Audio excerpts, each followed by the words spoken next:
1 अप्रैल यानी आज से पूरे हरियाणा में गेहूं की खरीद शुरू हो चुकी है और तमाम मंडियों में इस बात को लेकर तैयारी भी की जा रही है।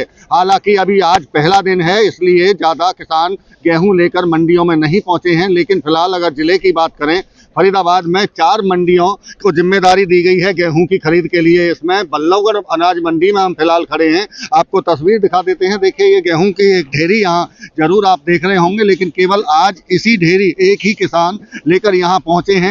और बताया जा रहा है कि क्योंकि गेहूं में अगर नमी है तो नमी के चलते उसको पहले सुखाने का और साफ करने की जिम्मेदारी भी यहाँ आढ़तियों की है और उसी के हिसाब से एजेंसी यहाँ से खरीद करेगी। लेकिन अभी अगर कहें तो 1 हफ्ते बाद ये किसान जो है लगातार यहाँ पहुँचना शुरू हो जाएंगे। लेकिन अभी शुरुआती दौर है और किस तरह की तैयारी मंडी में की गई है, हमारे साथ में मार्केट कमेटी के सेक्रेटरी हैं इंद्रपाल जी, उनसे बात कर लेते हैं। आज से खरीद सरकारी शुरू हो चुकी है, पहले तो किस तरह की तैयारी है इंद्रपाल जी? देखिए, आज से जैसे सरकार की 1 अप्रैल से सरकारी गेहूं की खरीद चालू हो गई है और जो हमारी तैयारियां हैं वो तमाम तैयारियां पूरी हैं कि हमने पानी की व्यवस्था कर रखी है, कूलर वाटर कूलर्स लगा रखे हैं, साथ ही सुलभ शौचालय हैं। और किसी भी किसान को अगर अपनी फसल बेचने में कोई परेशानी आती है तो उसके लिए हमने किसान सहायता केंद्र अपने गेट पे स्थापित कर रखे हैं, जहाँ पर कोई भी अगर परेशानी आती है तो हमारा कर्मचारी वहाँ बैठे होंगे और उसकी तत्काल मदद करेंगे। अच्छा, गेहूं की खरीद तो शुरू हो चुकी है, लेकिन किसान को जो पेमेंट मिलेगी वो कितने दिन में मिलेगी और इस बार एमएसपी का क्या रेट रखा गया है? देखिए, जो पेमेंट की बात है वो संबंधित एजेंसी के द्वारा होगी और जो किसान अब की बार रेट रखा गया है वो 2275 कुंटल है प्रति कुंटल। तो पहले जैसे 72 घंटे का वक्त दिया जाता था या 48 घंटे का, इस बार भी इसी तरह से पैसे उनके ट्रांसफर होंगे किसानों के? हाँ जी, बिल्कुल ऐसे ही होंगे। इसके अलावा अगर बात करें पिछले साल की, अगर बल्लभगढ़ खासतौर से बल्लभगढ़ अनाज मंडी की, तो कितनी खरीद हुई थी और इस बार कितनी उम्मीद है?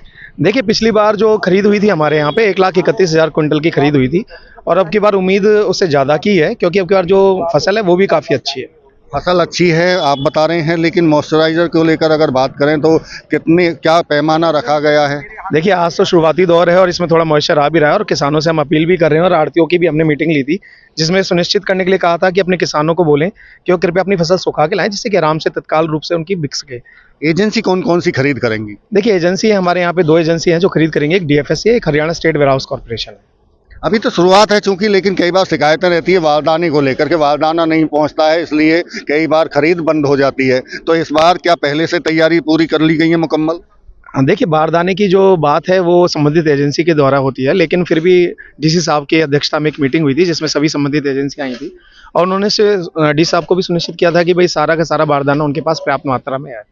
बिल्कुल, ये थे हमारे साथ में बल्लभगढ़ अनाज मंडी के मार्केट कमेटी के सेक्रेटरी, जो साफ तौर से कह रहे हैं कि आज से सरकारी गेहूं की खरीद शुरू हो चुकी है और जो एजेंसी हैं वो यहाँ अलग अलग दिन खरीद करेंगी। लेकिन अभी किसानों की अगर सुविधाओं की बात करें तो मंडी में पूरी तरह से जो सुविधाएं हैं वो मुकम्मल कर ली गई हैं, पूरी कर ली गई हैं। अब देखना होगा, चूँकि हर बार जब किसान लगातार जब ज़्यादा संख्या में पहुँचते हैं तो अव्यवस्था जो होती है उससे कैसे निपटा जाता है। फरीदाबाद से देवेंद्र कौशिक, इंडिया न्यूज़।